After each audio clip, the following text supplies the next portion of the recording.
I always believed that love required sacrifice. 3.5 years with Victoria had taught me that compromise was the foundation of every successful relationship. Looking back now, I realize I was confusing compromise with losing myself entirely. It was a warm August evening in Seattle, the kind where the sun sets late and paints the sky in shades of amber and rose. I had spent 4 months orchestrating what I thought would be the most memorable night of our lives. The location was perfect. The rooftop garden of the Fairmont Olympic Hotel, the same place where Victoria and I had our first official date after meeting through mutual colleagues at a tech conference. I'd coordinated with the hotel's event team to recreate elements from that first evening. The same jazz pianist who had played that night would perform her favorite standards. The chef prepared a custom tasting menu featuring dishes from restaurants we'd visited during our relationship. And the ring. God, that ring.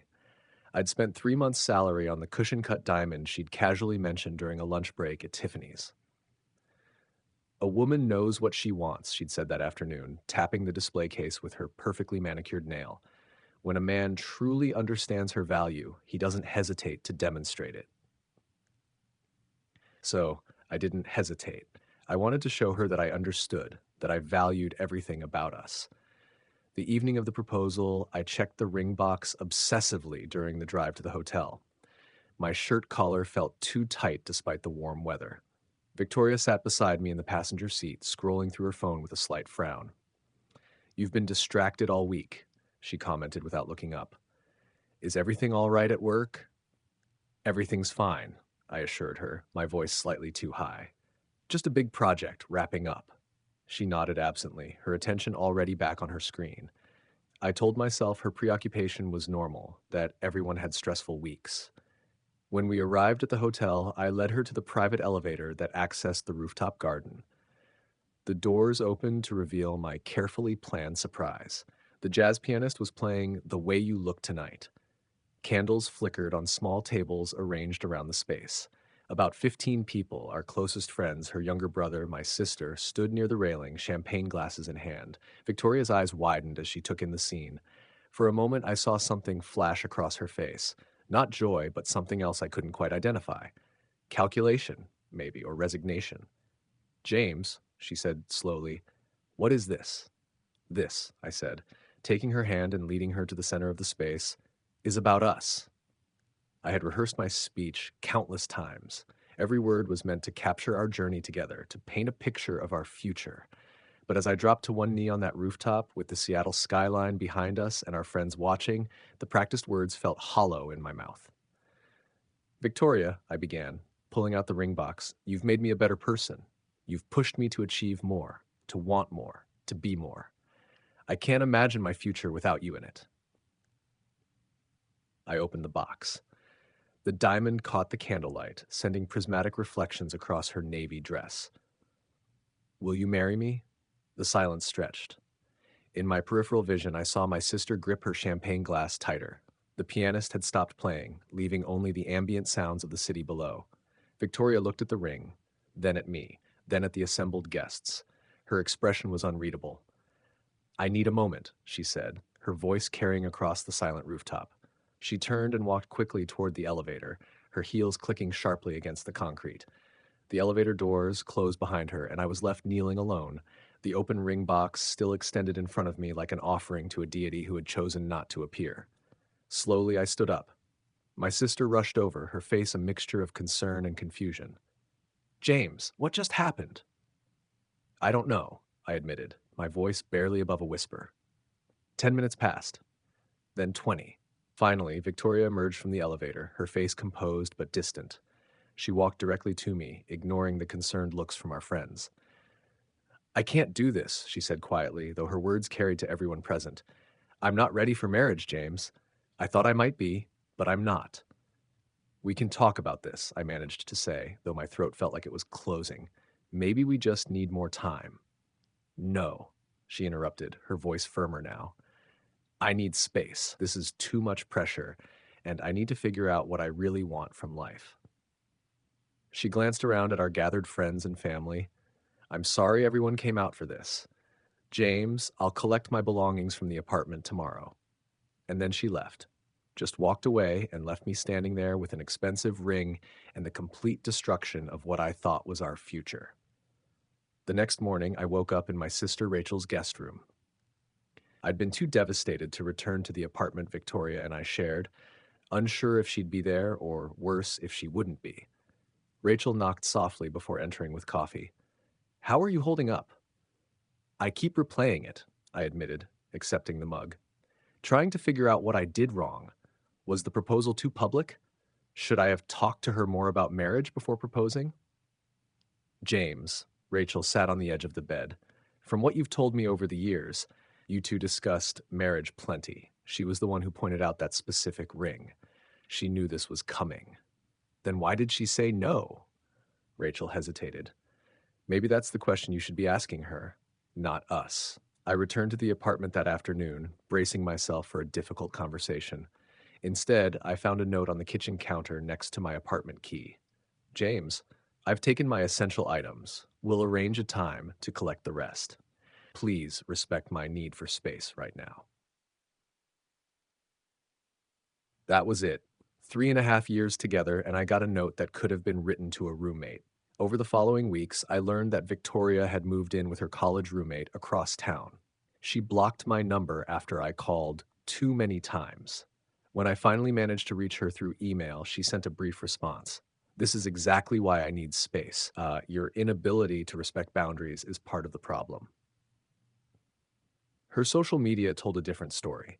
Posts appeared regularly. Inspirational quotes about self-worth, photos at trendy restaurants with friends, captions about choosing yourself and knowing your value. The comments section filled with supportive messages from people who seemed to believe she'd escaped something toxic.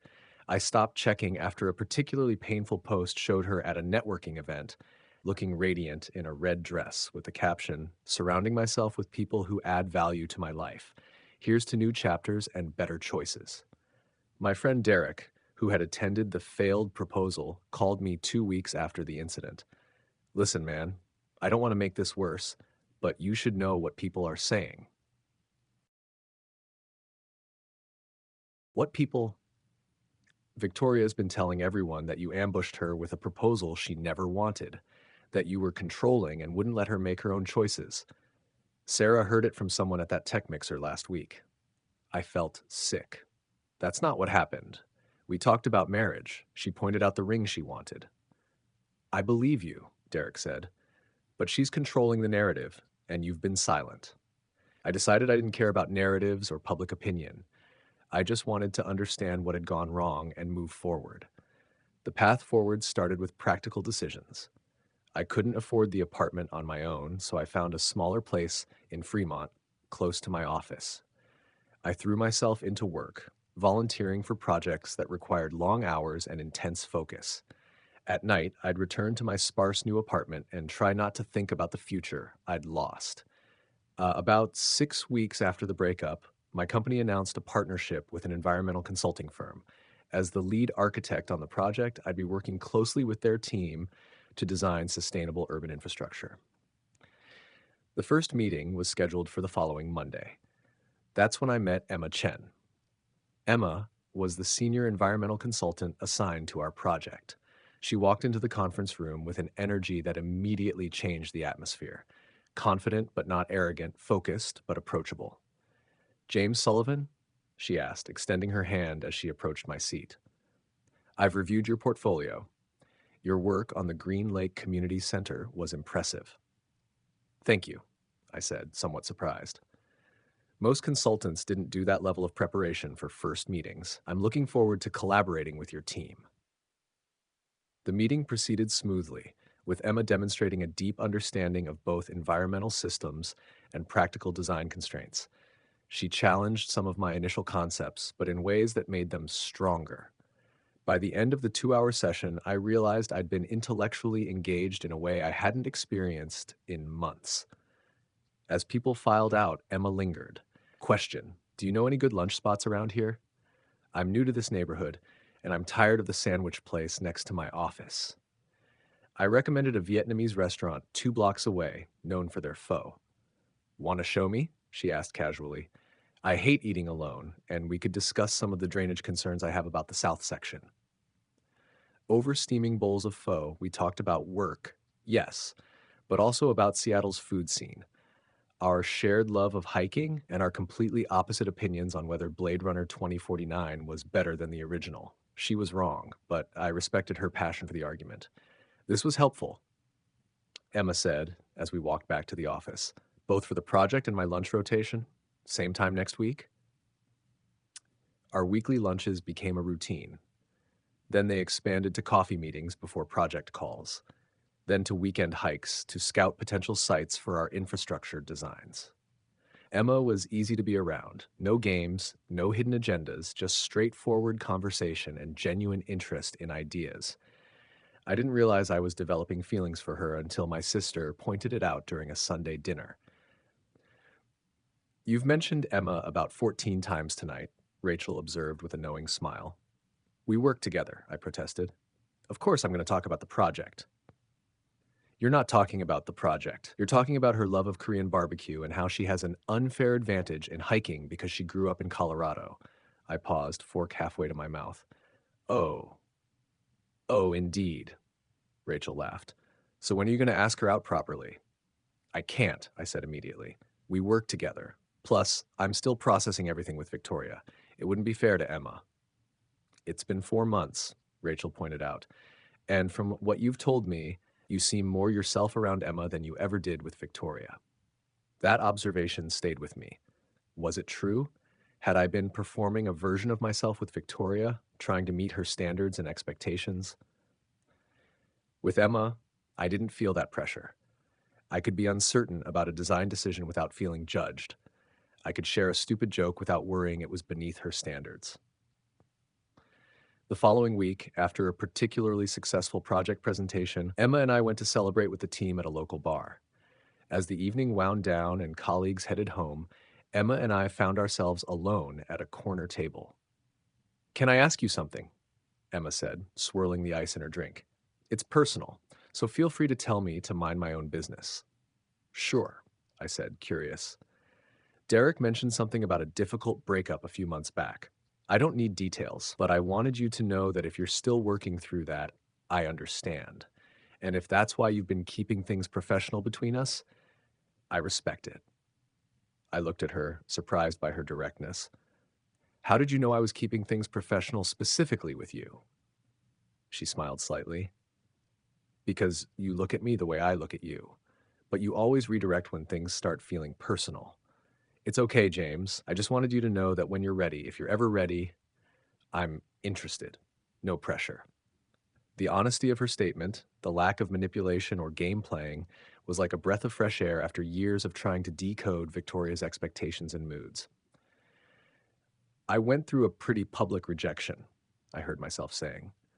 Rooftop proposal, gathered friends, the works. She said no in front of everyone and then told people I was controlling for even proposing. Emma winced sympathetically. That sounds brutal. It was. But sitting here with you, being honest about things, this is the first time in months I've felt like myself. Like I don't have to perform or prove anything. You don't, Emma said simply. Not with me. We sat in comfortable silence for a moment before I made a decision. Would you like to have dinner with me this Saturday? Not a work dinner, an actual date. Her smile could have lit up the entire bar. I would love that. Our first official date was at a small Italian restaurant in Ballard. No elaborate productions, no grand gestures, just two people getting to know each other beyond work discussions and project deadlines. Tell me something about yourself that has nothing to do with environmental systems or infrastructure, I said after we'd ordered. Emma thought for a moment. I'm terrified of karaoke, but I secretly love singing in my car. I have a playlist called Highway Anthems that's just power ballads from the 80s. I laughed. Please tell me you belt out Total Eclipse of the Heart at full volume. Every time, she admitted without shame. Your turn. Something I don't know. I used to write poetry in college. Bad poetry, but I was very serious about it. I have a notebook full of overwrought metaphors about rain and loneliness that should probably be destroyed for the good of humanity. See, now I want to read that notebook even more, Emma grinned. The conversation flowed easily, moving from embarrassing college stories to family dynamics to our respective dreams and fears. Emma talked about her parents' divorce when she was young and how it shaped her views on relationships. She valued honesty above all else, even when it was uncomfortable. "I'd rather have a painful truth than a comfortable lie," she explained. "Life's too short to play games with people you care about." "I'm learning that," I said.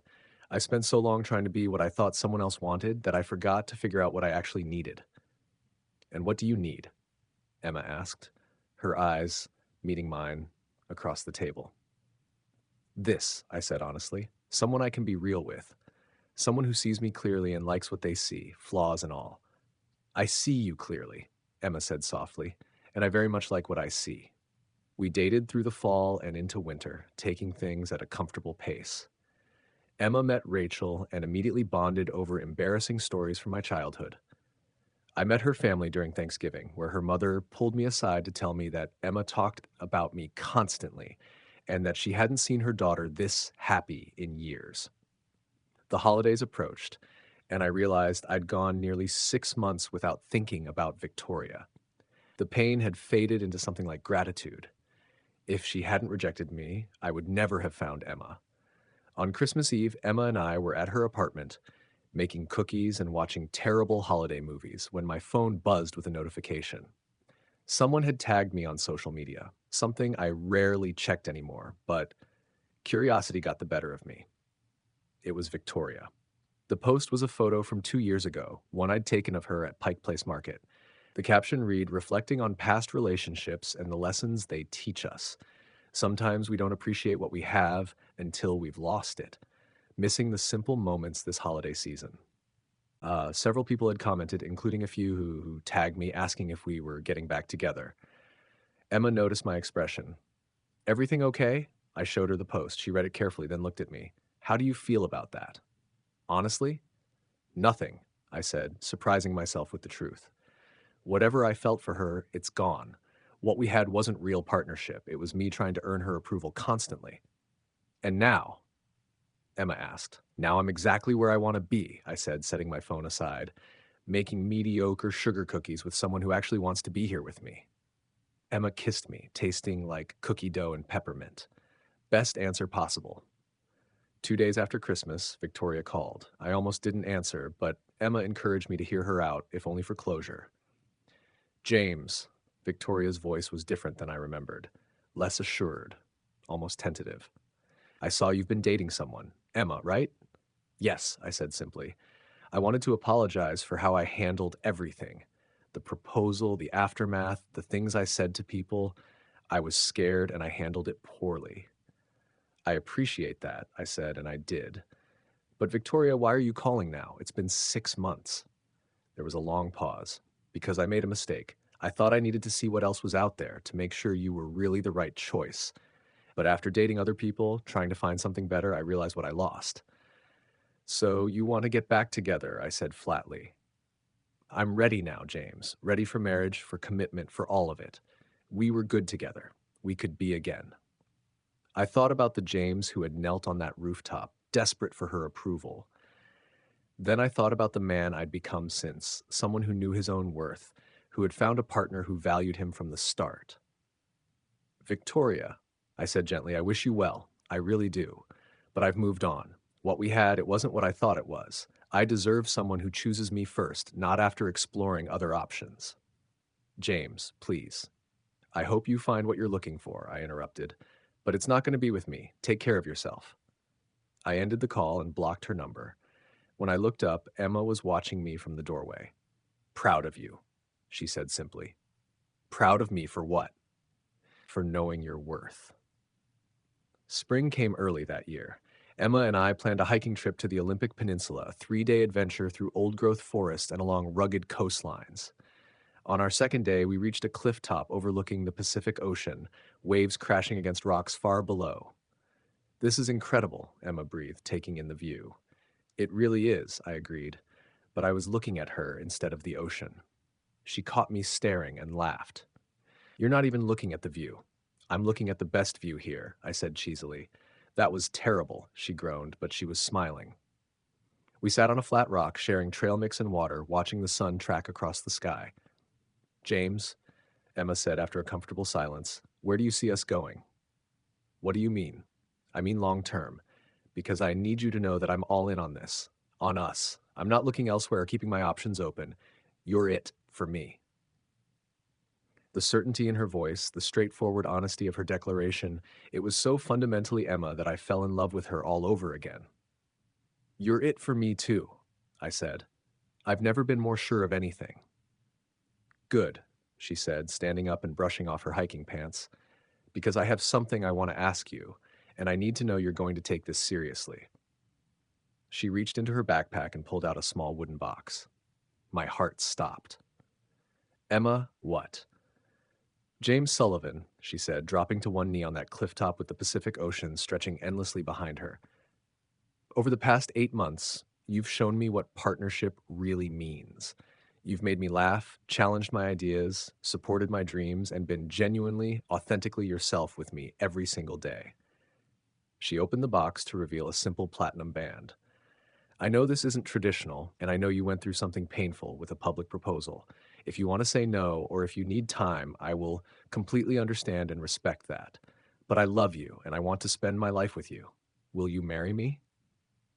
I stared at her, emotions flooding through me. Surprise, joy, love, and overwhelming gratitude that this incredible woman wanted to choose me, was actively choosing me right now. Yes, I said, pulling her to her feet and into my arms. Absolutely yes. She slipped the ring onto my finger. A perfect fit. How did you know my size? I asked through tears I didn't bother to hide. I measured one of your rings when you were in the shower, she admitted. I've been planning this for a month. We kissed on that cliff top as the wind whipped around us and the ocean roared its approval far below. Our wedding was small and intimate, just close family and friends at Emma's parents' home in the San Juan Islands. No elaborate productions, no performances, just two people who had found each other after learning hard lessons about what love really means. During our first dance, Emma looked up at me with those clear, honest eyes I'd come to love so much. Happy? She asked. More than I ever thought possible, I answered truthfully. Good, she said, resting her head against my chest. Because you deserve to be happy, James. You always did. Later that evening, as we stood on the deck watching stars emerge over the water, my sister Rachel found us. I'm happy for you both, she said, hugging Emma. James needed someone who saw him for who he really is. I'm the lucky one, Emma insisted. I found someone who doesn't play games, who shows up fully as themselves every day. After Rachel left, I thought about Victoria's social media posts about knowing your worth and not settling for less than you deserve. She'd been right about one thing. We all deserve to know our worth. But worth isn't about elaborate gestures or expensive rings. It's not about making someone prove themselves or keeping them on hold while you explore other options. Real worth is found in the quiet moments, in someone who asks about your day and actually listens to the answer, in someone who sees your flaws and loves you anyway, in someone who chooses you first, every single time, without hesitation or calculation. Victoria had wanted me to prove my worth to her. Emma helped me discover my worth for myself. And that, I realized as I held my wife under the stars, made all the difference. Some people spend their lives waiting for others to recognize their value. But the real magic happens when you meet someone who sees it from the very beginning, and when you see theirs just as clearly. I'd been broken by rejection, yes, but in the rebuilding, I'd found something far more valuable than what I'd lost. I'd found someone who loved me not despite my imperfections, but as a complete person worthy of love just as I was, and she'd found the same in me.